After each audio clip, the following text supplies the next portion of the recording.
విచ్చేసిన అందరికీ నా హృదయపూర్వక నమస్కారాలు. తింటే గారెలు తినాలి, వింటే మహాభారతం వినాలని పెద్దలు చెప్తారు. సో మీ అదృష్టం స్వర్ణలత గారి మధురమైన కంఠంతో 18 రోజులు మహాభారతాన్ని మీరు ప్రతి సంవత్సరం కూడా వింటున్నారు. మేము కూడా వచ్చి కొద్ది సమయం విని తరిస్తున్నాం. నిజంగా చాలా సంతోషంగా ఉంది.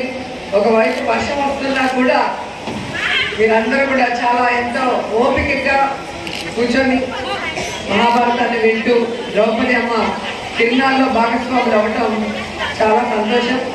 అండ్ ఎన్నో సంవత్సరాలుగా, దాదాపుగా 8 సంవత్సరాలు అనుకుంటాను, ఎమ్మెల్యేగా ప్రతి సంవత్సరం అమ్మవారికి కళ్యాణోత్సవానికి పట్టు వస్త్రాలు సమర్పించే అదృష్టం ధర్మరాజు అలాగే ద్రౌపది. ఈసారి మంత్రిగా పట్టు వస్త్రాలతో పాటు బంగారు మంగళసూత్రం నేను ఇచ్చే అవకాశాన్ని నాకు ఇచ్చినందుకు అమ్మవారికి కృతజ్ఞతలు. మా భార్యాభర్తలు చంద్రమణి గారు నేను ఎప్పుడు ఇలాగే కలిసి సంతోషంగా ఉంటూ ప్రజలకి సర్వీస్ చేస్తున్నా. ద్రౌపదీదేవి ధర్మరాజు ఆశీస్సులు ఎప్పుడు మా మీద ఉండాలి.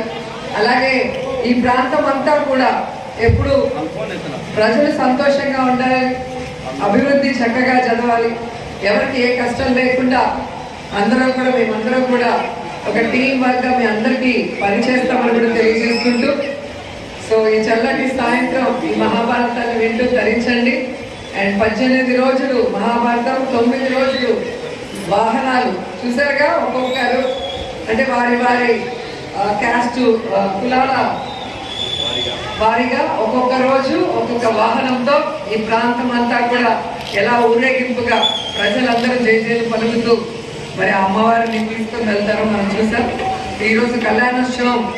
సో మా అదృష్టం ఎవ్రీ ఇయర్ కూడా మేము రావటం, మరి మొత్తం అన్ని వీధులు పాదయాత్రగా వచ్చి అమ్మవారికి పట్టు వస్త్రాలు సమర్పించుకొని ఆశీస్సులు తీసుకొని వెళ్తాం. అలాగే ఈసారి కూడా మీ అందరి ఆశీస్సులు తీసుకొని భగవంతుడి ఆశీస్సులతో ముందుకు నడుస్తూ మీరు కోరుకున్న విధంగా మీకు సర్వీస్ చేస్తూ ముందుకు వెళ్ళాలని, మీ అందరి ఆశీస్సులు ఎప్పుడు ఉండాలని కోరుకుంటున్నాను.